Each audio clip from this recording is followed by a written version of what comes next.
and welcome to Beacon of Creation, a weekly podcast on game design through the lens of Magic the Gathering. I'm Juliet. And I'm Esper. Hey, Esper, what's your favorite flavor? Besides Monster Energy Ultra Rosa Ruby Red, my favorite flavor tends to be wizards who are mean to other wizards, I think. There is something deep in my core that receives incredible satisfaction from countering spells and saying, no, you're not able to threaten me in the way that I've just been threatened.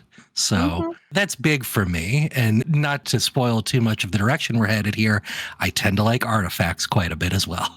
Yeah, so I was thinking we might take a trip down memory lane to a new thing at its time.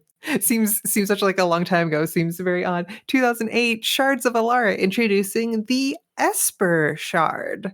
Absolutely. Famed for being the first set to tackle 3-color shards, as we call them. Esper, of course, being the woob in Wooburg, white, blue, black. And I was a big proponent of Mirrodin. I liked that sci-fi fantasy aesthetic. I was a Final Fantasy VII kid. And getting to see, hey, here's a whole world where there aren't any gross bugs. There aren't jungle creatures trying to attack you.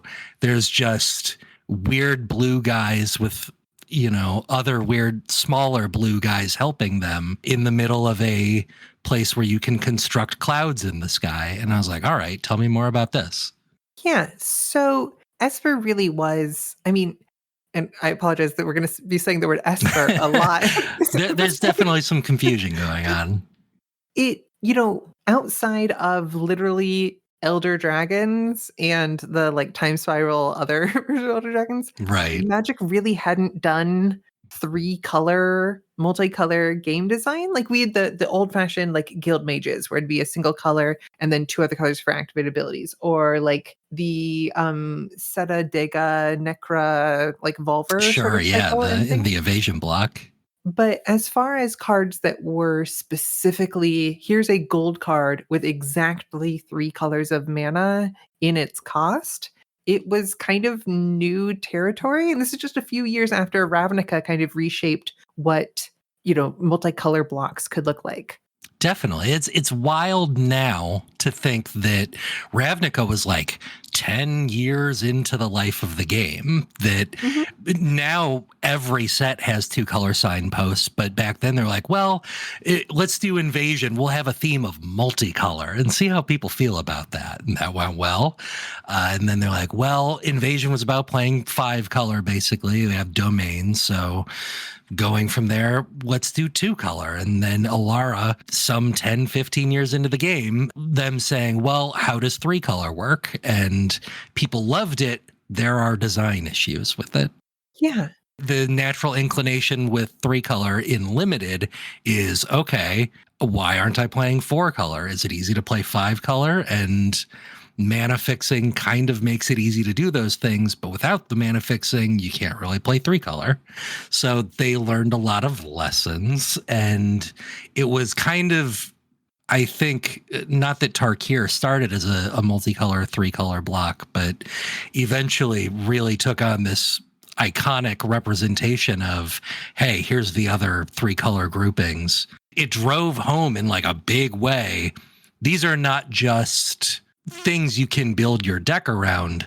These are identity types that people latch on to. And to the point that my name is Esper, there's a whole story behind that we could get into, or we could talk about cards. So yeah, let's dig into some of the individual cards. So Esper and the shards in original Alara, their original identity is they are magisteria unto themselves. They are separated apart from one another. So each shard is missing 2 of the colors. So It's not just white, blue, black. It is white, blue, black in the absence of red and green. So in the absence of kind of a chaos and disorder and natural life. And so instead we see artifice and construction and reconstruction and order to a degree, potentially, I suppose. That's the implication, I think, is that the shard of Esper is overwhelmingly and oppressively controlled in terms of just about everything. There's nothing that no RNG in speedrunning terms. Mm-hmm. And no R and G as well. Incredible. Wow. Swish. You get a point for that one. And so the mechanical identity of Esper was its artifacts with color in their mana costs. That's the mini plane. That's the whole The thing we have going on. bold innovation. And it was something that had been seen, I think, on like 2 or 3 cards before that, and like Time Yes, Spiral Block. And Sarcomite Mirror, I think, is the yes. Eventually, like now we accept that, oh yeah, that's how you make artifact sets that aren't completely broken, is you give them a real mana cost. But at the time it was like, wow, this is a flavor that's new and exciting and weird, and look at all these synergies. And I personally, at least, was not that far off of something like Mirrodin, where you learn, oh wow, Terror is really bad in this set because it can't destroy artifacts, but Shatter is great because it's 1 mana. And getting to see those synergies be like, wow, okay, this applies across my whole deck, even though I'm playing 3 colors, was kind of a new, exciting, weird thing for them to design around. So an example of this is a card like Scourglass. Yeah. Kind of famous card for one specific interaction. Scourglass is 3 white and a white for a rare artifact that you can tap and sacrifice to destroy all permanents except for artifacts and lands, and you can only activate that you can sack this during your upkeep. It's got some flavor text from Shroom, the Sphinx hegemon of Esper. Yeah, beautiful art as well. I had that as a desktop background for a while. This feeds into not only like the idea of the set of like, this is a world that we have control over. We can get rid of anything that we haven't perfectly set up on a flavor sense. But the way that Esper tends to play, and the reason that I like it, is because it is an extremely controlling, survival-based kind of way of playing. Is you're not doing a whole lot of aggression. It is the least aggressive of the color trios, I suppose. But this is a way of saying, like, we're going to be playing by my rules. We're going to get rid of everything that is not a land or artifact. I have all lands and artifacts. I hope you're playing by my rules. And of course, the very silly, fun, classic flavor idea, which is Tezzeret first shows up as a planeswalker from Esper, with this all of the inhabitants of Esper have what's called filigree, which I think filigree is made from Ethereum. I think that's the way that works. That is correct. Yeah, where people have just like parts of their bodies are instead, what kind of really looks like filigree, like weird spirally. Yeah, metal work with gaps. Yeah, and that's sort of the in-world explanation for why they're all artifact creatures instead of just creatures. And it's supposed to be magically powerful, and there's always like, oh, this character had his heart replaced with filigree, or Tezzeret is famous for having his arm entirely filigree, and now he's got a dark steel body in canon, I think. But of course, Scourglass can destroy all permanents except for artifacts and lands, and Tezzeret is just a planeswalker Tezzeret. And so across the whole mini plane of Esper, Scourglass can destroy one thing, and that is Tezzeret. Absolutely.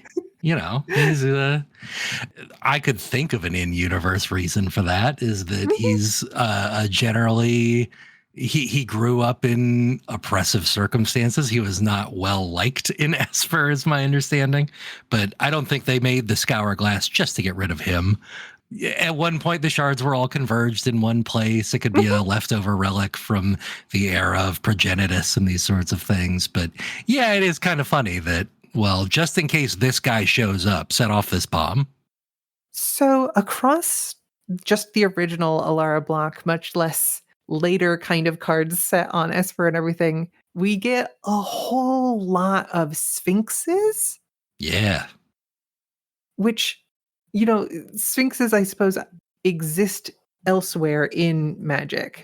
But it really seems like outside of, Azor and his kind of connection to Azorius, that in some ways that there's some like specific connection with Esper, because Esper is a plane that the Sphinxes rule. Like it is ruled by like magic casting and riddle giving Sphinxes, right? Absolutely. Yeah, it's so in a design sense, what we hear from Wizards of the Coast a lot is that the Sphinxes are Blue's iconic creature type. They're sort of the equivalent of dragons. And the fact that they are so prevalent in Alara and not many other places is kind of indicative that they're not quite Blue's equivalent of dragons. Mm-hmm. But I really like the way Sphinxes play on Alara. Obviously, they're all artifacts, so you have that going for them. But this tricksy kind of riddle giving sense really comes across in a lot of the mechanics where, especially with later Sphinxes, not on Alara, but certainly some of them here, you get mini games where there's a Sphinx that just is fact or fiction. I put that in my Thassa deck like the other day because I was like, I just want to make someone do fact or fiction every turn. That's all I care about right now.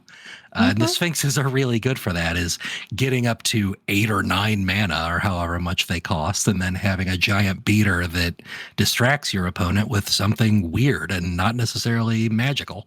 And so some classic, like really impactful Sphinxes would include like Sharum the Hegemon for Right. 3 white, blue, black. So it's 6 mana for 5/5 flying legendary artifact creature, Sphinx, mythic rare. And when Sharum enters the battlefield, you can return target artifact card from your graveyard to the battlefield. And this is a card that I think mostly features in deterministic loop based combos in Commander. That sounds right. Yeah, I was showing actually the Shard of Alara to a friend of mine like about a month ago because I was trying to explain my name. And I came across Sharum the Hegemon and I was like, yeah, I think they could print this at Uncommon now. This seems like outside of a broken loop, something that's doesn't need to cost 6 mana or could just be thrown into a Modern Horizons set at will. Mm-hmm.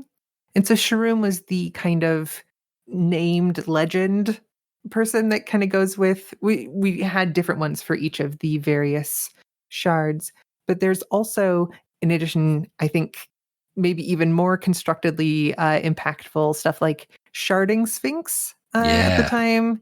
That's 4 blue and a blue, so kind of dragon sort of mana costing, 6 mana for a 4/4 flyer artifact creature Sphinx, of course. And whenever an artifact creature you control deals combat damage to a player, you create a 1/1 blue Thopter artifact creature token with flying, which little blue Thopters, I think, are also, to me, they definitely have a connection to Alara and to Esper as like kind of the place that they start.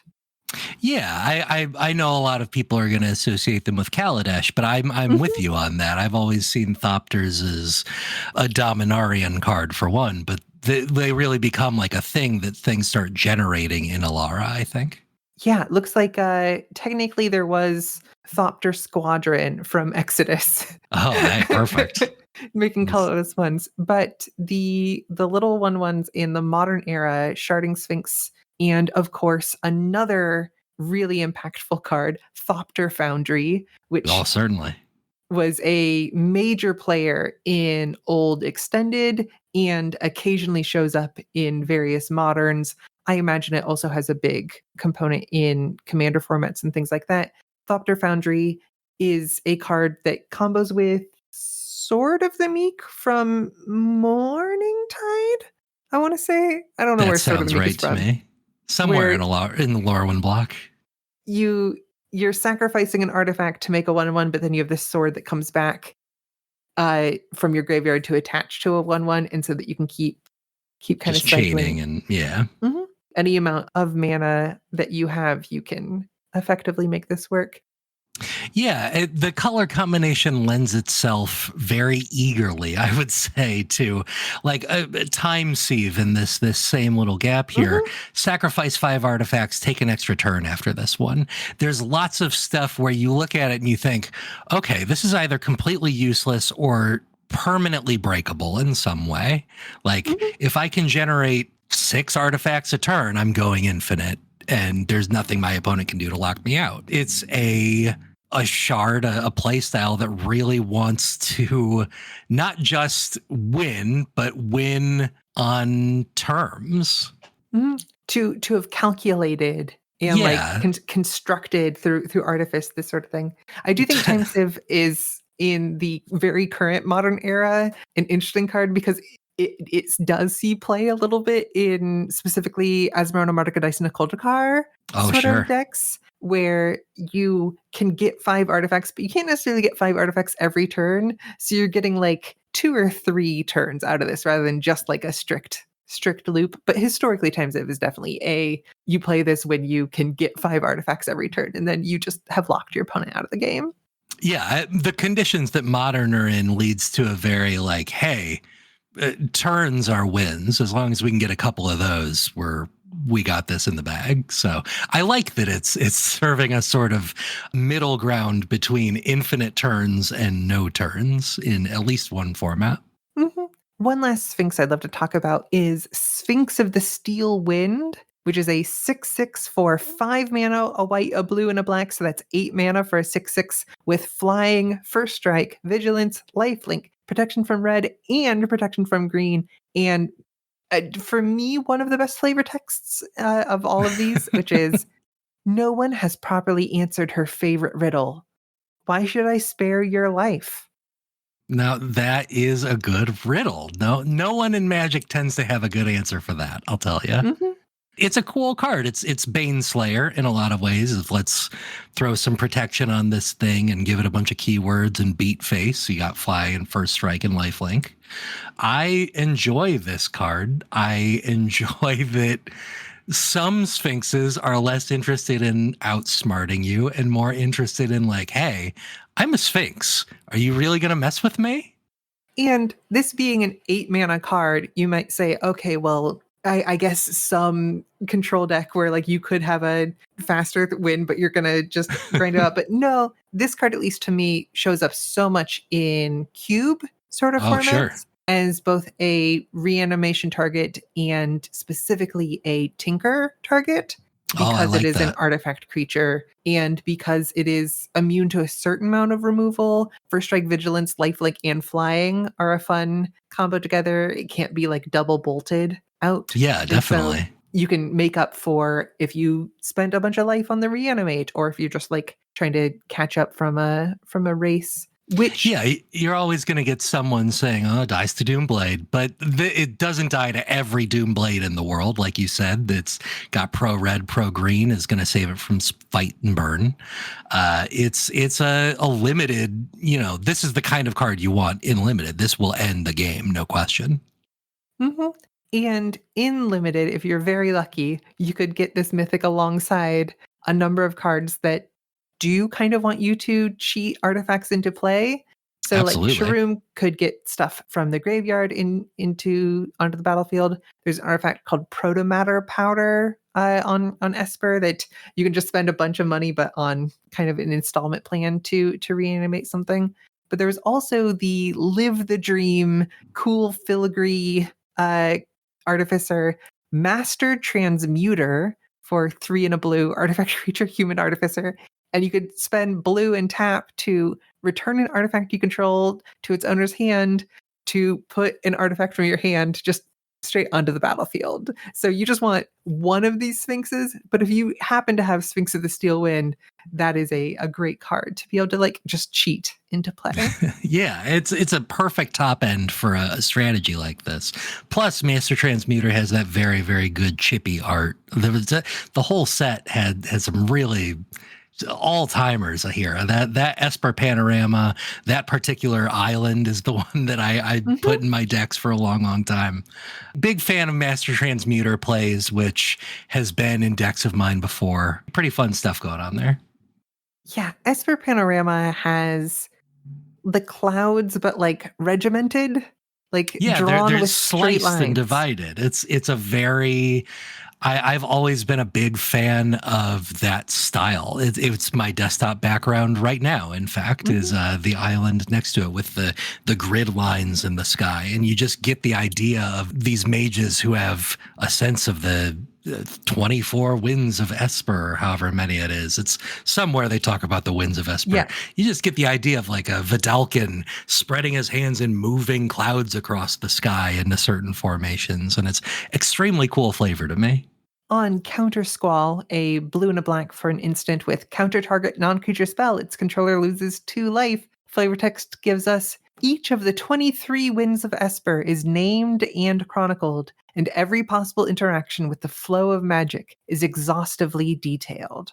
Love it. I was off by one. I added my Mhm. own wind there. Well, if you think about it, looking at something like Inkwell Leviathan, another great master transmuter target, Mm. that's 7 blue for a 7/11 artifact creature Leviathan with Island Walk, Trample, and Shroud. And its flavor text says, "Into its maw went the seventh sea, never to be seen again while the world remains." So maybe there's a Sphinx who has like taken the 24th wind, so there's only 23 winds left to interfere with magic. And there's nothing anyone, even me, can do about it because it has Shroud, not Mhm. hexproof. If I want to destroy my own creature, tough luck. This guy's staying around. So there's so many Esper cards we could talk about. We could dive into a few more of the constructed cards, like Esper Sentinel, which is a big deal in the most recent stuff. When they do stuff like Modern Horizons and occasionally in Commander decks, when new cards are printed, if they want to make an artifact creature that has color in its mana cost, has a traditional mana cost rather than a colorless one, there's a good chance that they will make it a Esper card. So we have something like Esper Sentinel, which it's a single white mana that effectively draws you cards when your opponent casts things unless they pay the tax. Or an even more influential card like Baleful Strix. Absolutely. Real quick before we move on from Mhm. Esper Sentinel, that is, Yeah. I going back to your point of Esper showing up in a lot of sets. I think it's obvious to me at this point that they don't actually want to make another Alara set, but people really like those shards. So Mhm. anytime we get this foundation set coming up or a Modern Horizons, like you said, any of these supplemental sets, they will fit in Esper stuff. That's where we got like Silas Wren and these sorts of characters. Brea is one of those. Mhm. And Esper Sentinel especially has been great because it shows up in just about every format you can play it. It absolutely cleans house in multiplayer. Might be a little too busted in some formats, but like it's a one drop that draws you cards. And the art is just very, very cool. We have it listed under the flavor text section here. The more Esper changes, the more he refuses to. That's that's Mhm. that's a good summation of what Esper is, even after the conflux, which is kind of what we all want to see, is like, what is Alara like now? At the last set in the block, all of these shards merge together. Now Esper has to confront green and red mana, and we see that manifest in a lot of very interesting ways. But yes, moving on to Baleful Strix, beautiful card with Niels Ham art on that. Flying, Death Touch. When it enters the battlefield, draw a card. 1/1 for blue black artifact creature bird. It's just a extremely efficient, useful, like every point in the game you would play this card, replaces itself. Recursion is great on it. It really gives you all of these possibilities in a very elegant, simple package. I think of it sometimes as like a Vampire Nighthawk for Eternal formats, if that Definitely. makes sense. Like it is a fair card that is it's hard to get mad at because it's not breaking anything, but it is working really well on replacement value. Baleful Strix, I think, is really interesting because it is this 2 mana flying death touch, draw a card that came later than original Esper, but is definitely set on Esper. In our Mm. original Esper, we had Tide Hollow Strix, which was blue and a black for a flying death touch 2/1 that didn't draw a card. Crazy how much card replacement tends to have an impact on these sort of things. And It really highlights to me, I mean, that's a playable card, I'm sure, but it definitely highlights to me how much there are designs in original Alara block as a whole that are just kind of make you scratch your head a little bit. It was a different time is the classic excuse here. But as a person who I started playing in the set Prophecy, which is not where Mhm. you want to start playing Magic. If you go back and look, the all of Mask's block is just making up for the sins of Urza's block being way too powerful.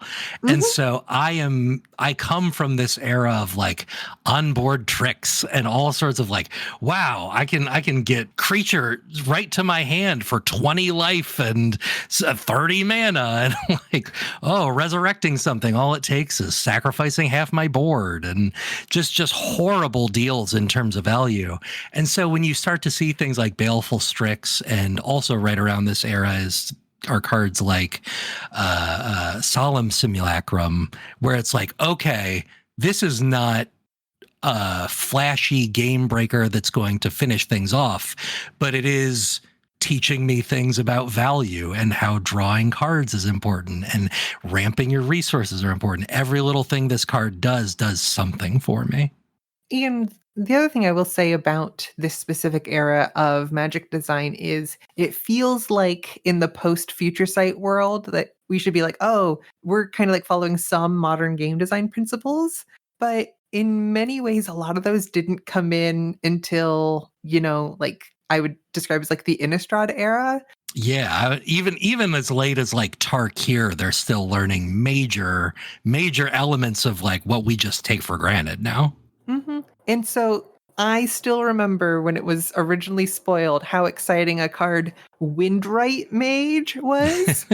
It was just a simple white, blue, black for a 2/2 artifact creature human wizard with lifelink, and Windwright Mage has flying as long as an artifact card is in your graveyard. And the flavor text says, she knows the names and secrets of each of Esper's 23 wins. So we get another 23 wins reference here. But because it was like, wow, this is so cool. A card that has 3 colors of mana in its cost. That wasn't a like extra cost. That was like a reason to want to play this card is because it is so hard to cast, even if it's a 2/2 lifelinker that maybe has flying sometimes.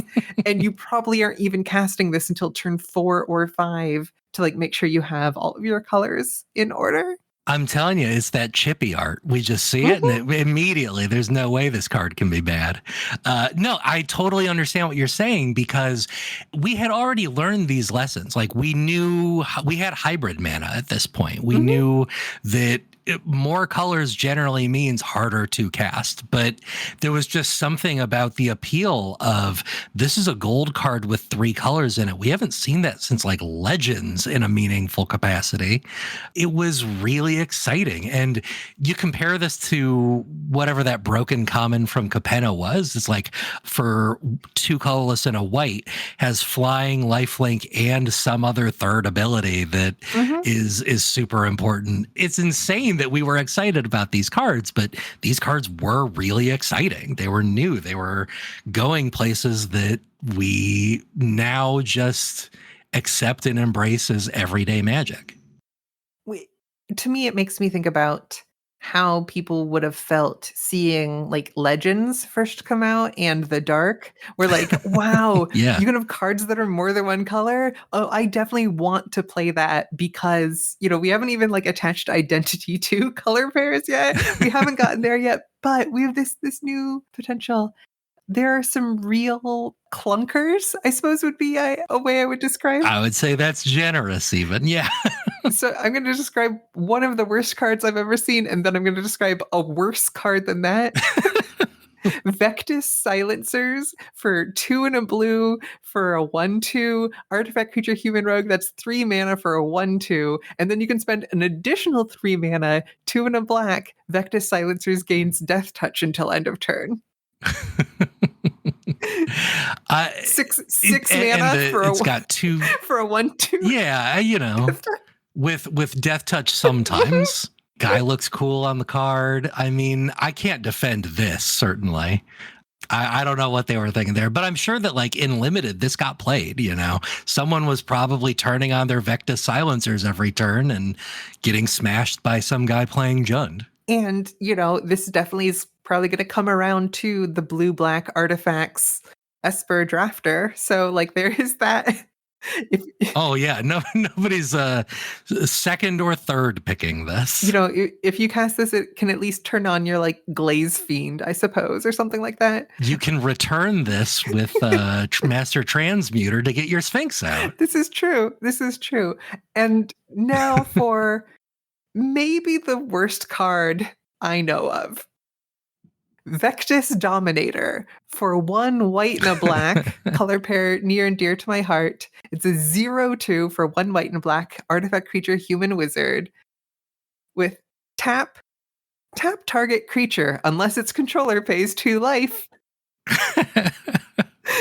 All right, this card I can defend because, again, as someone who started playing in Prophecy, this is the Rhystic mechanic. Everybody who's playing Rhystic Study, you got to give it up for this card right here, the Vectis Dominator. You going back to some real, hey, opponent, I'm putting you in a position where neither of these things will matter, but you got to pick between them, not me. Yeah, it is. It's an artifact, though. You know, it was part of exploring what can these. Okay, well, white can tap creatures and black can do life payments. So, what if we made both of those worse by combining them together? I love that it's a 0/2 as well. It's just insult on injury. Really struggle to do anything. Even like Marble Chalice, which there was Onyx Goblet and Marble Chalice to show off. Ooh, look. This is what artifacts with color in their costs. You know, the artifact creatures, these are just Onyx Goblet, 2 and a black for an artifact with tap, target player loses 1 life. And I think much worse, Marble Chalice for 2 and a white, artifact, tap, you gain 1 life. I'm internally looking at both of these and trying to figure out what would the life total values have to be to make these printable cards today. So like, would you play Marble Chalice if it was tap gain 5 life? If it was tap, it's still a 3 mana artifact. How much are you willing to gain each turn to play this card? So I will tell you, in Dark Ascension, we had Chalice of Life for 3 generic mana for an uncommon artifact. With tap, you gain 1 life. Then if you have at least 10 life more than your starting life total, transform Chalice of Life, and it turns into Chalice of Death. With tap, target player loses 5 life. So you can... Oh, incredible. The thing that these needed. That's directly in my gap of time that I played. So I'm glad that somebody out there was like, you know, I think we could take another swing at Marble Chalice and Onyx Goblet. Because the idea of like, oh, I'm tapping it, I'm literally like tilting the drink to drink it. Seems like we could be playing in those spaces. We could be playing with those fantasies. Absolutely. Anytime you get to turn something sideways, you should be thinking about how can I represent this turning sideways? I'm going to try to rapid fire through a bunch of cards. Esper Charm, part of this original like 3-color charm ideas. White, blue, and a black for an instant with choose 1, destroy target enchantment, draw 2 cards, or target player discards 2 cards, which was played a whole bunch in a variety of big mana as like 3-color or 5-color control decks as a way to instant speed, draw 2 cards while leaving up like counter mana. So you could draw 2 at the end of their turn. Or much like Kolaghan's command, this is a charm that gives you an instant speed discard effect. So that absolutely, you could just be like, hey, I'm going to really focus on just discarding 2 cards. People do occasionally destroy target enchantments with it, but very rarely. We've got cards like Filigree Sages, which is 3 and a blue for a 2/3 artifact creature, Vidalcan Wizard, 2 and a blue without a tap symbol, untap target artifact. And this card looks like it should belong in the useless card pile, but is in fact a really important card in very specific artifacts that generate mana combo decks. If you have an artifact that can say tap to give you Wooburg in mana, then you can spend 2 and a blue of that Wooburg to keep untapping it over and over and over again. And That's infinite mana there. Turns out that tap limitation tends to be important on things. But I also like that Filigree Sages has some very, very snooty flavor text. Mhm. It may be, Esper may be the snootiest location in the Absolutely. multiverse. We of the Sanctum Arcanum have pondered every word on every page of the filigree texts. If you can't say the same, don't bother speaking. Don't you just want to shove them in a locker? Mhm. Don't you just want to beat these nerds up? Speaking of beating nerds up, we have Sen Triplets, which is 2 white, blue, black for a 3/3 legendary artifact creature, human wizard. It's a tiny little type line there that is I believe, a plague of commander and multiplayer formats. Yeah, it's not super fun to play against. It's not exactly a Mindslaver effect. It's very close to a sort of Mindslaver effect to try to kind of take away opponent's possibilities, and you can play from their things. Yeah, you kind of get to play their turn on your turn in a very weird way. We have Ethereum Sculptor, a very simple but effective common, 1 in a blue for a 1/2 artifact creature Vidalcan Artificer. Artifact spells you play cost 1 less to play, which is, I'm sure it's a card that people have tried in a lot of kitchen table settings. I certainly did at the time and tried occasionally in standard, but this is a big role player in specifically Pauper, where That makes sense. Yeah, Mhm. you're gonna a lot of artifact synergies in there. You could probably get modular off in a big way. Affinity, Ethereum Sculptor is going to be doing work in any format like that. Another great flavor text here, a little less snooty. The greatest masters of the craft abandon tools altogether, shaping metal with hand and mind alone. So, Karn, basically. Mhm. And I think that is part of the idea of Esper is it's less hardworking ingenuity and more just like absolute cerebral expansion sort of idea. Yeah, yeah. It's not just control; it's perfect control. We expend almost no effort to do anything we want. Mhm. It definitely ties into, I think, some of this idea of the fantasy of someone who can like plan things, which I would attach to, games and settings like Supergiant's Transistor, Absolutely. where all the characters are city planners, or the recent movie, I believe it's called Megalopolis, where the guy's like a Yeah, the city Coppola. planner with control over time and space. It is one of those fantasies that seems to recur in different ways. You're exactly correct. It's playing into the same power fantasy that counterspells give me, which is if I can adequately predict what's going to happen, I can stop it, which Mhm. is kind of, setting up a plan, calling the shot, and then knocking it out of the air is just a deeply satisfying thing. You have outsmarted someone. And if you're not playing Magic to do that, then you're probably playing red. And so a card that seems like it hits a lot of these, it hits that flavor idea. It seems like it's a really underwhelming card, but turns out to be extremely important in very specific constructed environments is Architects of Will. It's 2 blue and a black for a 3/3 artifact creature human wizard. It's a common, just run of the mill. When Architects of Will enters, look at the top 3 cards of target player's library, then put them back in any order. It's like you're not even strictly speaking fate sealing them. You're not like tucking stuff to the bottom of the library. You're only just like shuffling those around. But oh wait, it also has cycling for blue black hybrid. Blue black hybrid, discard this card, draw a card. Yeah, so it's nice that this is doing anything in the early game. And then late game you can be like, "Okay, well, I can't have you drawing a 9-drop right now. So let's go ahead and put that off for a little bit while my 3/3 is out here." And this card, of course, features in what Living End has become as a deck in, I would say, multiple formats, which is Living End used to be a deck that, oh, we're going to be doing a lot of these things so we can also sometimes suspend it normally, but then eventually it becomes, it's a blue deck. We're just going to be playing the blue Cascaders, and this is going Absolutely. to Let's get be degenerate with it. This is going to be a single mana for something we can cycle. And then when it does enter the battlefield, we can make sure that the opponent can't deal with anything that comes next by just making sure, okay, your land or your removal spell, you're going to be like, that's going to be just deep enough that you can't remove my creatures before I can remove your life total. Like you said, it's a card that rewards this thinking not only 3 moves ahead, but games ahead, whole eras ahead of your opponent, different formats ahead. We also have a card that played a big role in a Pro Tour format, which is from what's sometimes called the Goldbrid or Goldblade cycle. Oh, sure.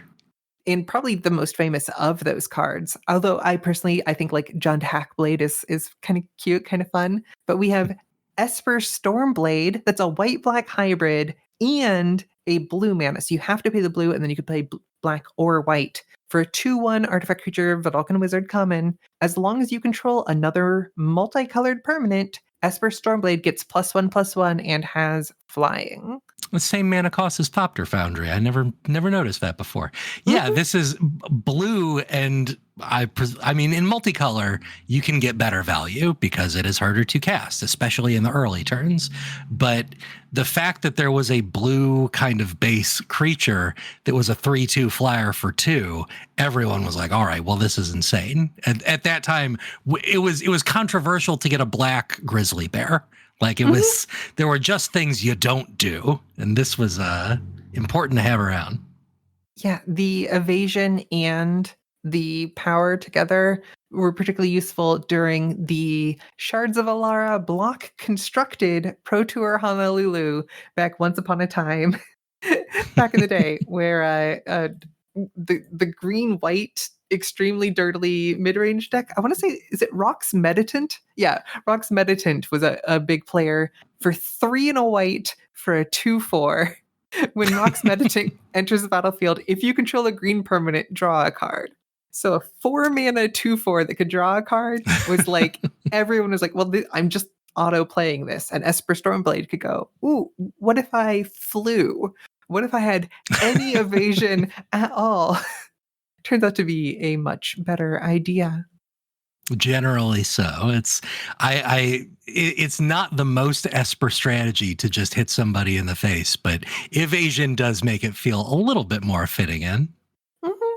And the idea of, these 23 wins, being able to like fly along them is a very fun idea. And then the last card I'd love to hit here is a card that people have tried to play for the last 16 years and have sometimes succeeded on, but not succeeded because they had this card with them. It's white and a black, my favorite color combination, for a 2/2 Tide Hollow Sculler. It's an artifact creature zombie. When it enters, your opponent reveals their hand, you exile a card from it, and when Tide Hollow Sculler leaves the battlefield, they get the card back. It's a Oblivion Ring for a card in hand. Mm-hmm. It's an artifact, which sometimes you're like, okay, I just this plus like an Aether Vial, I can do some funny stuff where I get this onto the battlefield, but it is so vulnerable to removal, and your opponent gets the stuff back, and so it's any tempo you gain is tempo that your opponent can regain from you by just removing this and getting that advantage back. It is a card that 10 years from now, people will still try to play in decks. The pieces are there. It seems like it should make sense, but yeah, it's kind of a trap card in some senses. So, given everything that Esper has been back when it originally came out, and Esper as the kind of cards trickle into the Esper identity, so cards like Baleful Strix coming out in Plane Chase and then being reprinted a bunch in different commandery sort of things. Cards like Esper Sentinel coming out in Modern Horizons format and really shifting modern. I mean, this was before like Modern Horizons 3, before Lord of the Rings, but certainly a big impact during like the Hammer Time scene of the format. And Esper Sentinel almost certainly will come back and have its day, although I think Bowmasters kind of counterbalances it in some ways. Definitely so. Being a 1/1 is a big liability in formats where Bowmasters is around. So I'd love to break down, okay, so what makes a card an Esper card, and what would we want to see, like, if we were going to design an Esper card, what are the parts that we'd want to put together for that? Sure. So obviously the most iconic aspects are artifacts. This junction of artifact and creature was really presented as being the defining feature of Esper. The Mhm. 3-color mana cost, I think, is a good place to start. I don't know if you do that hybrid or as just WUB. Capenna had a couple of these as well, although obviously that's a different flavor in a lot of ways and focusing more on the evasion, cards in hand sort of style of play. We've seen definitely a lot of artificers, a lot of Vidalcan, also a lot of sphinxes. You know, there is a trend in modern design of let's take the big guy and make a little guy version of it so that the big guy decks have something to play early. We've Mhm. seen that with like Segovian Angel and a long Mhm. time with like Dragon Whelp. I think we could make a little Sphinx that Great, is an great. artifact creature. That sounds neat to me. It could have the Esper Stormblade mana cost or it could be WUB. Okay, artifact creature, sphinx, and we know it has flying because it's a sphinx that gets us that Absolutely. evasion. What sort of abilities? What sort of effects should our little sphinx have? Well, we could certainly do something with Thopters. We could do all kinds of stuff. It could be a Trixie Riddle type card. It could be something that maybe not something as direct as Ethereum Sculptor in terms of getting your artifacts out quick. But I know they don't want to do treasure too much in this color set, but treasure would make some sense of having small artifacts. I don't know if there's a way we could capture that without breaking some design rules, though. I wonder, little artifact tokens and combining that with sphinx riddle identity, Yeah. whether we could get clues as like clues Oh, I and like that a riddles bunch. Yeah. being tied together somehow. That's actually very, very smart. I like that. What else can we get on this card? Probably comes into play, makes a clue, or eats a clue, or something like that. Is there something we can make the opponent do? Yeah. Not exactly something you would do at common or uncommon, but to me, a Sphinx makes your opponent decide something or puts them in a weird position. Maybe it makes a clue and this might be a more expensive card, but whenever you sacrifice an artifact, an opponent loses a life or Mhm. Thinking in the Esper Sentinel Aethersworn Canonist sort of idea of taxing non-artifacts. ooh, I like that. So that I'd love to have a like whenever an opponent casts a non-artifact spell, you get something, but you don't want to make it unfun for players, give people that like feeling of paralysis of like, well, I want to cast my cards, but I'm giving my opponent stuff, so I'm gonna not cast anything, and then I'm just gonna die with all of these cards in my hand. So we Yeah, the Mhm. smart thing about Esper Sentinel is that it's a low bar and it only happens once a turn. It's you can cancel it for 1 mana or you can just ignore it and then keep going throughout your turn. And Aethersworn Canonist, by the way, is the only magic art that I have a print of currently up in my bedroom right now. So love that card. Aethersworn Canonist is I would describe it as an Urayo type effect, but I don't know that Yeah. our listeners are gonna like right off the top of their head be like, oh yeah, Urayo from like Urayo Affinity, the saviors of Kamigawa, flip Moonfolk. Aethersworn Canonist, 2/2 artifact creature human cleric. Each player who has cast a non-artifact spell this turn can't cast additional non-artifact spells. This was also a card that I showed to my buddy the other day and he saw the flavor text and went, wow, eugenics, huh? Flavor text here is the noble work of our order is to infuse all life on Esper with Ethereum. Our goal will be reached more rapidly if new life is suppressed. Yes, indeed, eugenics. Uh-huh. It's the canon, that makes them a canonist. They are not shooting Absolutely. a cannon, they are inscribing a canon into social reality. I would love to see some kind of take on this on Ixalan, where it is an actual canonist. There's the new like multi-plane like death race set Oh, sure. Yeah, coming we out got the next omen year. paths now. So maybe we've got some Aethersworn cannoneers who are. I love that idea. I would love to see like if we had to do a whole set on Esper, then it's like, okay, who are the countercultural folks on Esper? Absolutely. And like pirates, Imagine on this big sea that's been charted and like the clouds and everything, and then you have this like filigree pirate ship with like Yarhar, like undead style pirates, but they're all like filigreed instead of Oh, I love it. skeleton. It's Oh, it's people who came over from Grixis for a better life. uh-huh, uh-huh. It's a band of folks who are like, well, we wanted a better life than Grixis. We wanted a more free life than Bant, and we're stuck on Esper. So, red mana. There's Let's hope. lots of cool metal. Let's build a ship. Mm-hmm. Any Esper style names that could help us kind of triangulate this Sphinx at all? Well, a lot of the sphinxes have Sphinx of is something we see, but I like the Enigma Sphinx, Sphinx Sovereign, just Ether Sworn Sphinx. Those are cool names. We Mm-hmm. could do a Baleful Sphinx and have give it death touch or some sort. Baleful Sphinx. Baleful Sphinx. It's a nice justification for it being white, blue, black rather than the Thopter Foundry style. Yeah. Flying, death touch, and then When it enters, make a clue, maybe.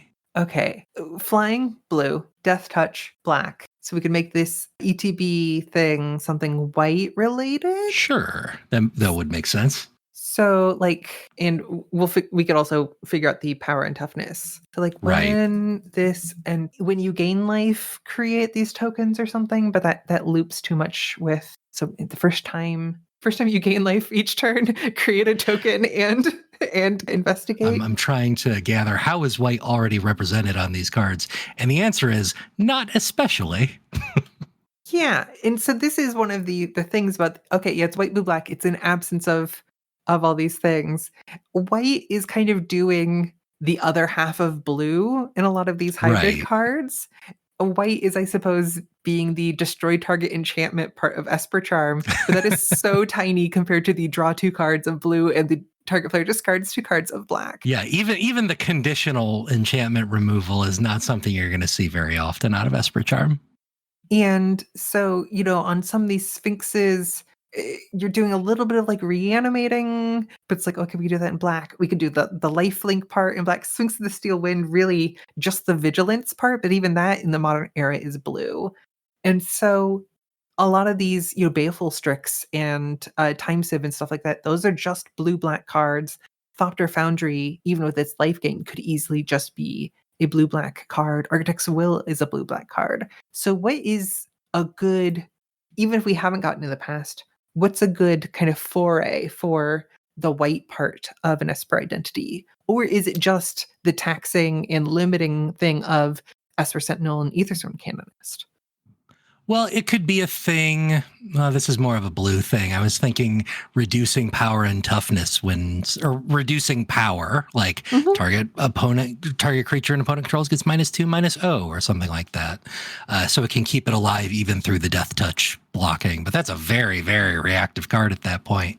I'm trying to think of ways that white interacts with artifacts. It does +1/+1 when an artifact is played or something like that, or so there's Cumberstone, which is a very silly card. 3 and a blue. It's just a plain artifact with creatures your opponents control get -1/-0. And so we could just put Baleful Sphinx, flying, death touch. Creatures your opponents control get -1/-0.